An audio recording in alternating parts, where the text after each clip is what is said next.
Hello YouTube, welcome back. Today I'll be doing the next exit sign and emergency light inspection, so let's go ahead and get started. So starting in the utility room where it all begins, I have this exit sign. This is a halo sliding arrow exit sign. The reason why it's a sliding arrow exit sign is because instead of the tabs that you have to punch out, which was standard at this time when this was manufactured, this has a revolutionary high intellectual idea where the arrows just slide in. So if you don't want an arrow, you just slide this back up. Same with this side. It's really cool because it's similar to the modern design of just popping out chevrons, but the cool thing is you don't have to destroy this sign if you want to punch out arrows, so that's cool. Over here I have my Surelight CC2. Nothing really much to say. It's just a standard incandescent unit. It's not the brightest. I think these are getting a little bit obsolete these days, considering the fact that they're incandescent and the world runs on LEDs. Over here I have my generic incandescent emergency light, no reflectors.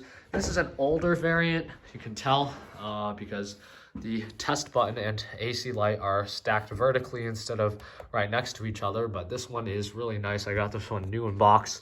I think this one's a lot better quality than the newer ones, but you can see it works fine. It doesn't do a terrible job. I mean, it spreads the light really well.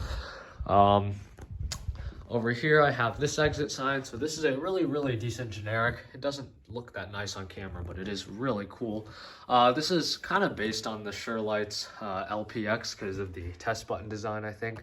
But this one's really good quality. I think this is one of the best signs just because it's cheap, easy to install, and it's really nice. I mean, my middle school had these and they were working from the day they were installed to the day I left. And it's been a long time because these are, I think, like late 2000s generics, and they're still good. So the arrows are punched out on both sides, obviously. The canopy on this also is really nice. It's pretty strong. So we can go ahead and give it a test. It gets brighter when you test it. You can't really tell though. Over here I have my commercial electric exit sign, so basically generic. This right here is also a pretty decent generic. I think most of the generics in this day and age are pretty decent, considering the fact that it doesn't take a whole lot to manufacture an LED exit sign combo that is half decent. I mean, it's pretty hard to make an LED unit suck. But this is a red or green sign. I have this one set on green just for fun. As you can see, these lamps are pretty nice. One's adjusted that way, others adjusted down. And yeah, that's that. Finally, we can go into the fire museum and see that we have this. This is a compass exit sign combo. So this right here is an LED, generic. It's also pretty decent because it's part of the compass line, which is generally just generic stuff, but a little bit marked up and quality guaranteed. So you can see if we test it, it works fine. And it's nothing really unique. It's something you see everywhere, but it is still pretty cool. So yeah, that's that. Let's go ahead and cut power. All right, the power is now off. You can't hear the fire panel beeping because the fire panel is not on right now. So yeah, this is actually not the worst incandescent unit ever. You can see some stuff. It's pretty dark over here.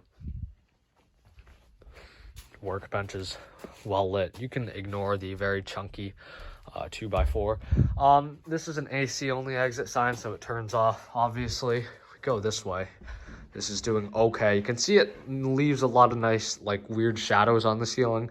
I actually like when units do this, believe it or not, because even though it kind of is indicative of, incandescent stuff, which isn't great, it still looks kind of cool. And it does what it's supposed to do. I mean, it's just a regular generic. I mean, not much to say.